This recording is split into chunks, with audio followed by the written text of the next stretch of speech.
in half an hour off the back of a lorry, when winners and losers of the single European market talk about how they've been affected by the changes. Now on BBC1, if you think you could never get used to a computer, you're in for a pleasant surprise.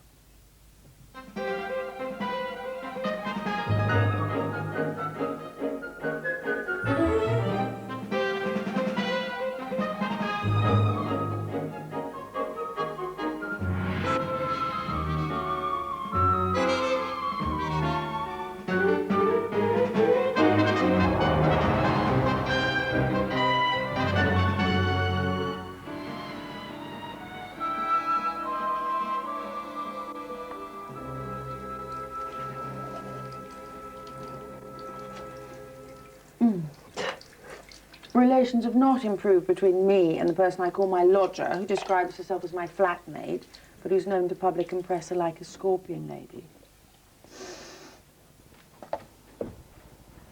How's soap?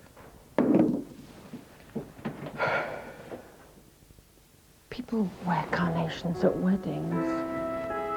Ugh.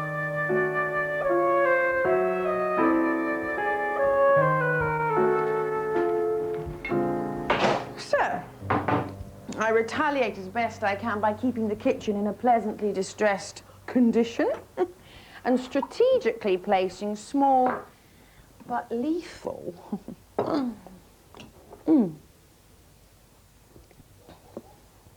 objects on the bathroom floor. Mission completed.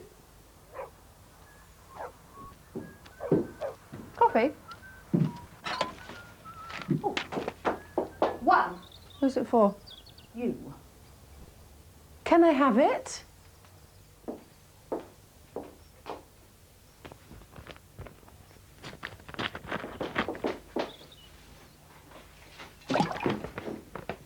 Yes. What is it?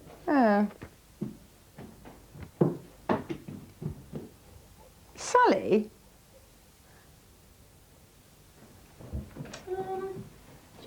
About geology. It's just this letter. It's from the experimental theatre company who taught inner city schools, and they want me to audition for a part for them. Well, normally I wouldn't stoop to such professional depths, but last time I saw the bank manager, he pulled a gun on me. Anyway, it's this innovative approach to environmental studies thing called the Rocky Geography Show. Anyway, I just thought if you knew anything about geology, it might help me get the part. Well, I know we haven't been getting on lately, but... Don't ever say that word! But? No, not that one. Lately? No. Stoic? No. Well, give me the first letter. Oh, you are vile. What? You've just made all of this up, haven't you? This is one of your cheap tricks to undermine me. You know, don't you? What? Tristan was a geologist. I don't know who Tristan is. Tristan was my fiancé. Fiancé? And I'm... Oh, Sally, look. There's water coming out of your eyes and your shoulders are shaking and, oh, your nose is blocked with snot. You do have emotions. You better come over here. I'll give you a mouthful of coffee.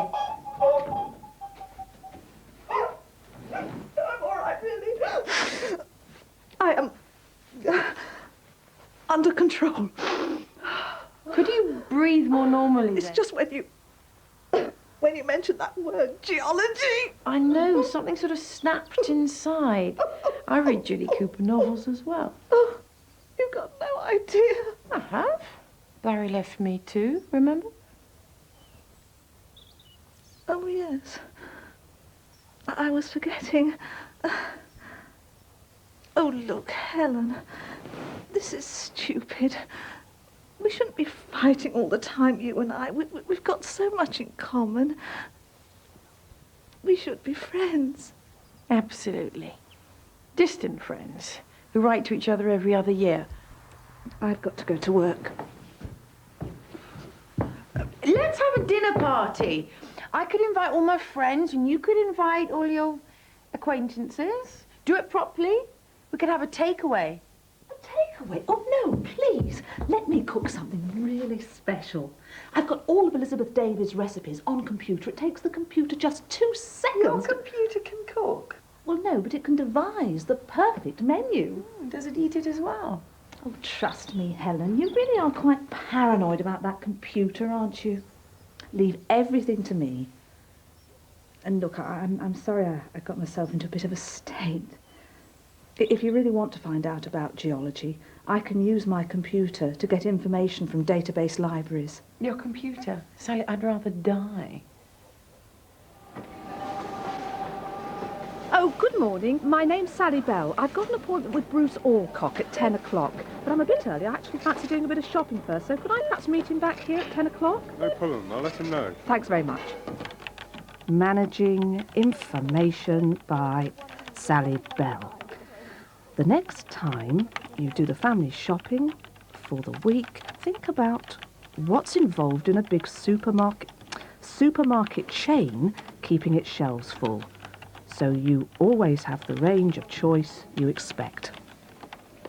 A typical Sainsbury's supermarket shifts some 100 tons of produce every week. Making sure they never run out of anything is a huge operation. The key to this is the barcode on a pack of mushrooms, for example. In fact, you see it on almost everything you buy nowadays. To make sure a replacement pack is ordered, the store has first to know that one's been sold. Every item of food, or anything else, purchased by Sainsbury's is logged on a central system. So the computer holds data on every item of stock, where it came from, what the cost and selling price are, and so on. Everything is linked to this computer database through the barcode, which carries coded information the computer can understand. When a purchase is made, the scanner at the checkout reads the barcode. This tells the system, which is then able to recalculate stock.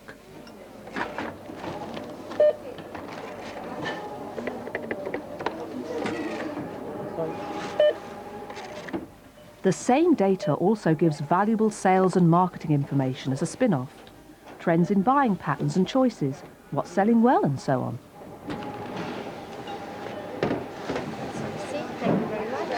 Thank you.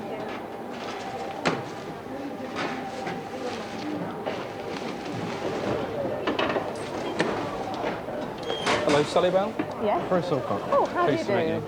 I've signed you in. If you'd like to wear that badge. Oh, great. Thank you very much. And if we'd like to go to the admin office, it's a bit quieter there. Okay, smashing. Which way do I like to go? go through Oh, there? lovely. Thanks.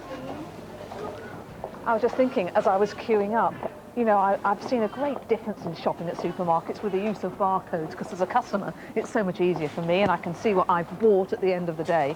But what difference does it make to you?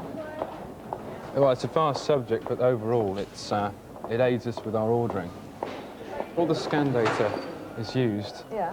Well, scan data is information retrieved from the scanning system.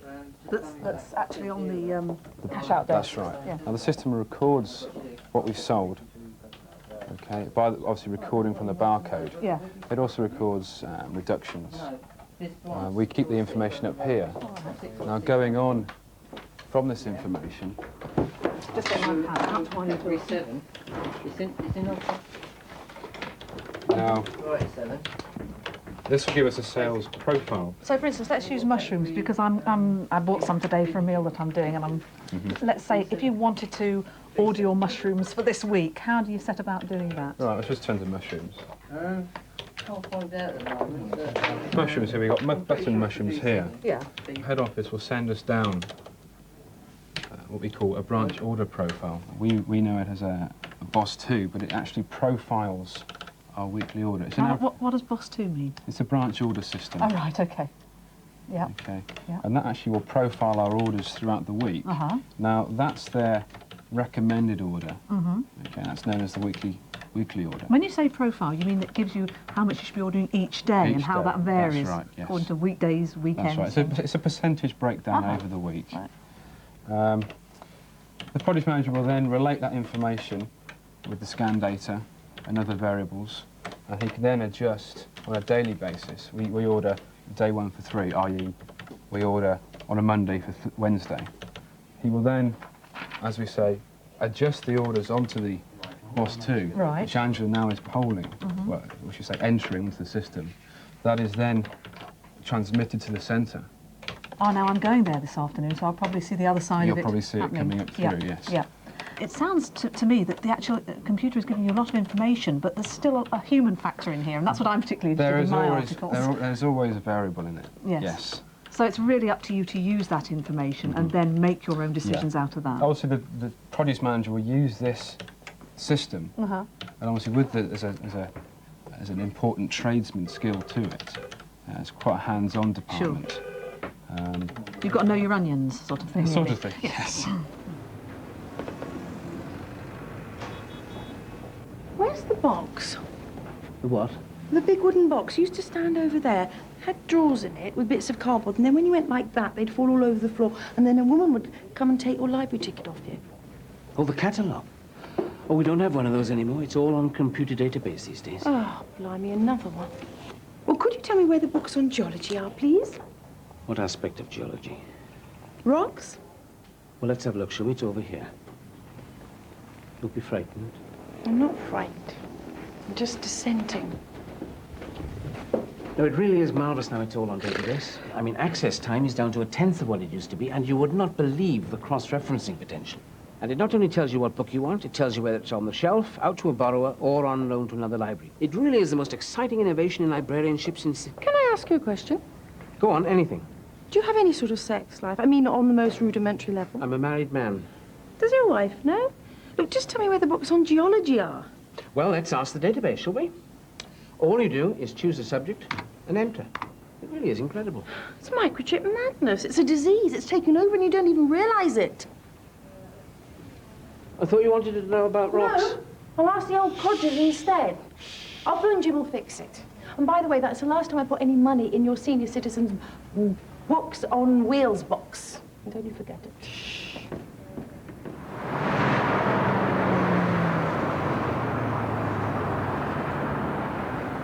Once the produce manager in the store has settled on his order, the information is passed on to the central computer database at Sainsbury's headquarters.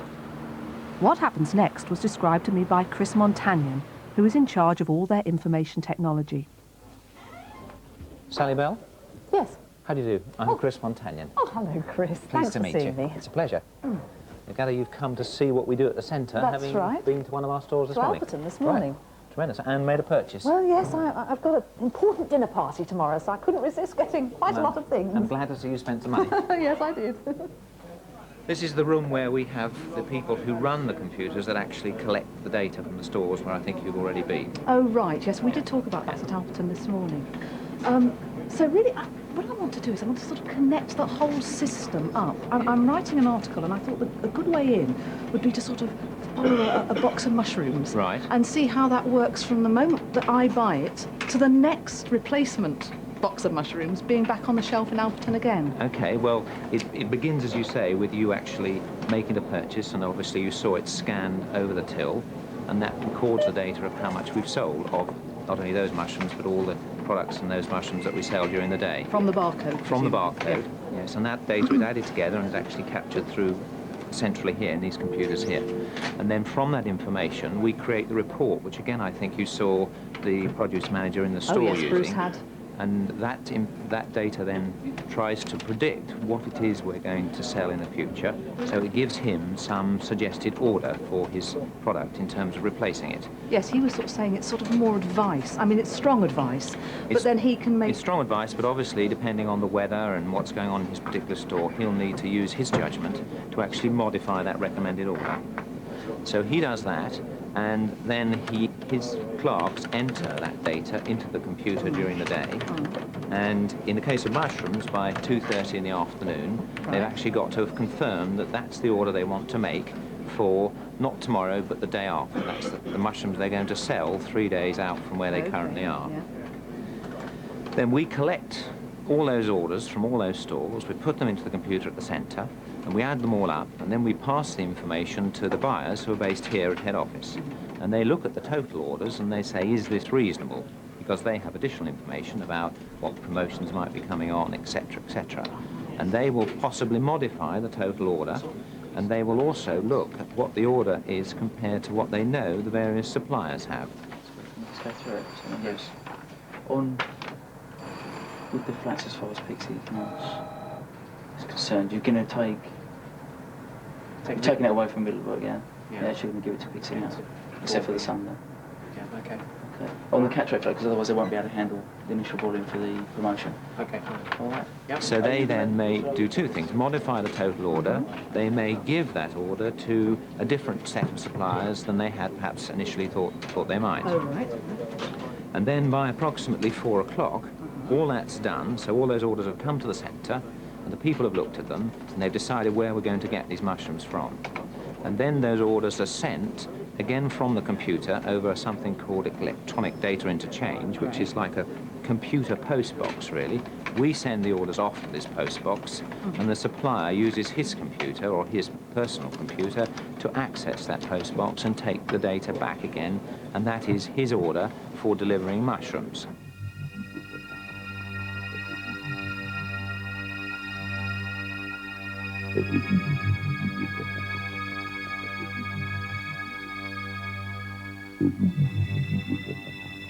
But growing and delivering mushrooms is not as simple as opening your computer mail. Mushrooms take 6 to 7 weeks of careful nurturing to grow to the right size for selling. So Chesswood Mushrooms have to try to predict what their customers may need nearly 2 months ahead. Occasionally the store's total orders may come to more than Chesswood can supply, and when that happens, Sainsbury uses the computer to work out a formula to share the shortfall amongst all the branches which wanted that item. This practice of last-minute ordering and fast turnaround is also known as just-in-time computing. Now, Chris, this relates to a term called just-in-time, doesn't it? Can you just explain a bit about that? Give me your Well, the idea of just-in-time is to actually get the right stock in the right place at the right time and not have too much, because one of the problems, particularly with fresh produce, is that if you have too much, you then have to throw it away, and therefore, of course, the cost rises, and eventually the cost rises to the consumer. So just-in-time is about making sure that you forecast what you're going to want. And a lot of the work we do, again on the computer here, is to try and get those forecasts more accurate. But also we depend on the people in the store making good judgments. We depend on the buyers at the centre making judgments about how much their promotions are going to affect those forecasts. So it's not just the computer, it's the people involved at the store and at the centre as well. The order confirmed, the Chesswood computer automatically sends the details to the packaging and dispatch area, producing a dispatch note. This specifies the customer, the delivery address, and the type and quantity of mushrooms ordered.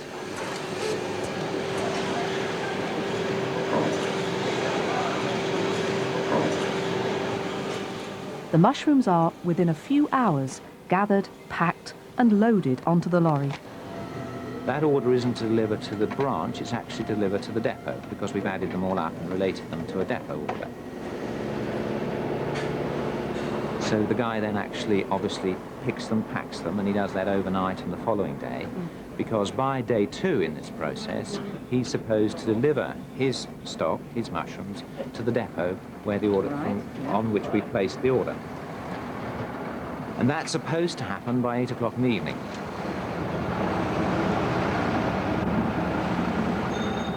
When the Chesswood lorry arrives at the depot, they are already prepared for its cargo. The driver hands in the dispatch note, the details are fed into the computer, and the mushrooms taken into the depot. That information not only completes the ordering cycle that started at the store the day before, it is also necessary for the depot itself to run efficiently. The depot that serves the superstore I visited covers 32 acres and handles 1 million cases of goods each week. As many as 50,000 cases of fresh produce, including our mushrooms, may be moved in a single night. At any one time, the computer can tell staff how much of what product is in stock, where it is, when the last load was sent out, when the next one is due to be sent out, and to whom. When we've got all those fresh goods in, we then say, fine, we're now in a position where we know what we've got, and we can use the computer to relate what we've actually got, which may not be precisely what we ordered, what we've actually got, to what the stores, the branches actually want. And we then do a process of allocation if there are shortages. And from that process, we then print the paperwork, the delivery notes, which are going to go with the goods actually into the store. So we print those, and then the people in the depot, they go around and actually pick the products for each store and assemble them onto roll pallets. And when a vehicle's load is ready, then we record into the computer again exactly what goods are going onto that vehicle.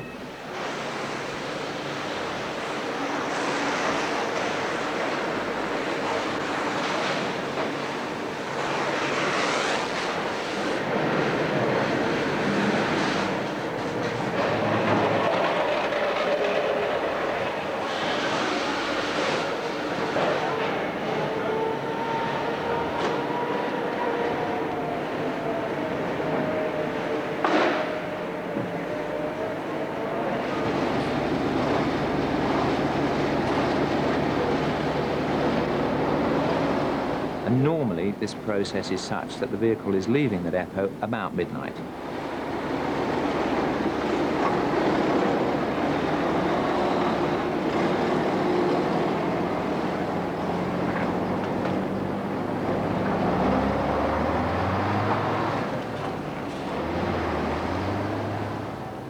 So we've got the people in the branch created the order on the first day. Yes.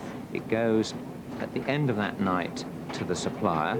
The supplier is bringing it to our depot at the end of the second day. Day 2, yes. And in that night, it then moves from the depot to the branch. It arrives at the branch early hours of the morning, and the information is at the branch, both in paper form, saying this is what's on the vehicle, and we can also send the information via the computer again to the branch and say this is what you're actually getting. And then they obviously unload it, and they put it on the shelves, and hopefully customers buy it, and the whole process starts all over again. So my little package of mushrooms has been replaced on day 3, really. Correct. You're buying on day 3 something that is replacing what was sold earlier day 1. So how possible would this system be without computers?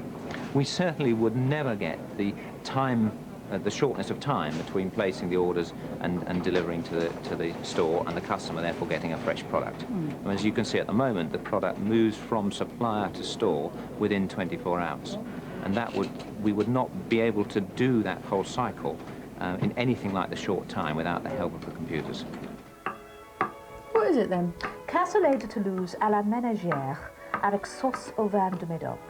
Sounds nice. I like Italian food. Pork and lamb with beans in a rich wine sauce. And your computer invented the recipe? Oh no, it comes from Elizabeth David. I have a database of recipes on my computer. It says here, cook on a slow oven for 6 hours. Well, we get home from work about, what, 6? We start at cooking, the guests arrive about 8. Then sometime about midnight, we say, hey, let's eat, shall we? They'll have Bob Geldof raising money for them. Oh, we can preset the oven timer. We haven't got an oven timer. Yes, we have. Buttons, top left-hand corner. Oh, yes, there's buttons, but nobody knows how to use them. Oh, I do. No, you don't. Nobody in the world knows how to use an oven timer. The same as a video timer. Oh, great. I come home from work and discover you've cooked the snooker on BBC2. Look, nobody's ever used the oven timer. What if it doesn't work? It'll work, Helen, all right? If you're that nervous about it, I'll drive back here in my lunch hour to make sure that it's worked.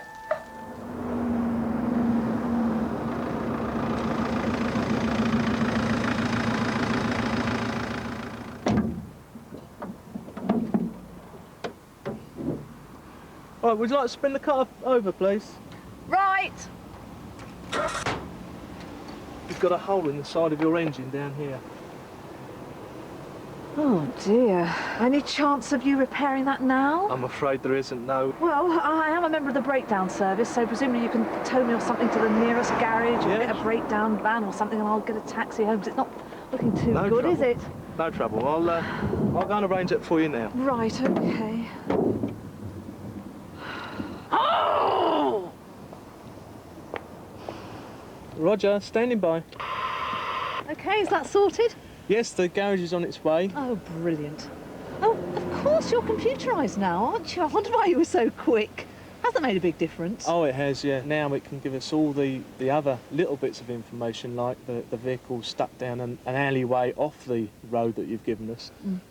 All that sort of stuff, all the little bits of information that matter to us, the patrols, to find you much more quickly.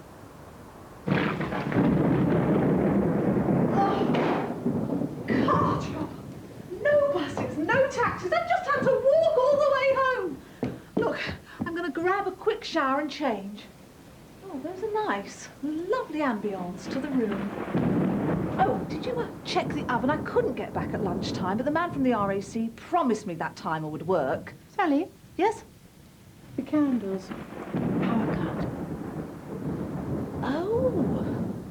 Well, it doesn't matter. They give a lovely light anyway. Sally. Power cut? Yes, so you said. Heavens to Betsy, it's an electric oven timer! It's an electric oven.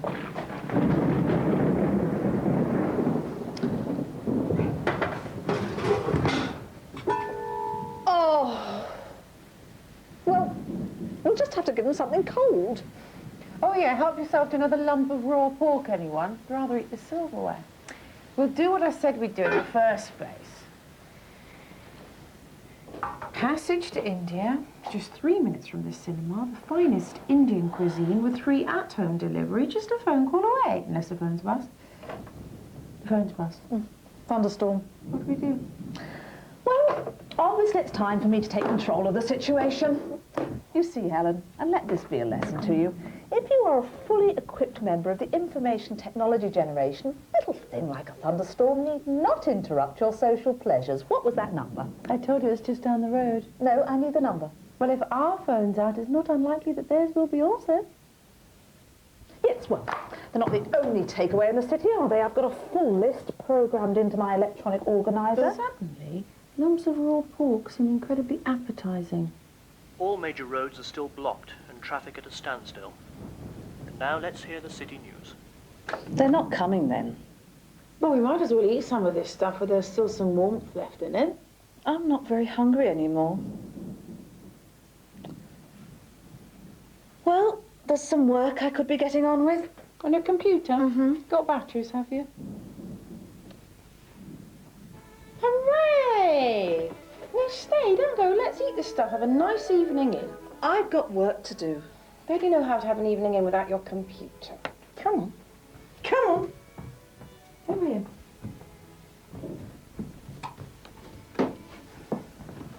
Lie down. What are you going to do? Show you how to be a slob. Take your shoes off. Right. Onion bhaji, pilau rice, chicken korma, fork.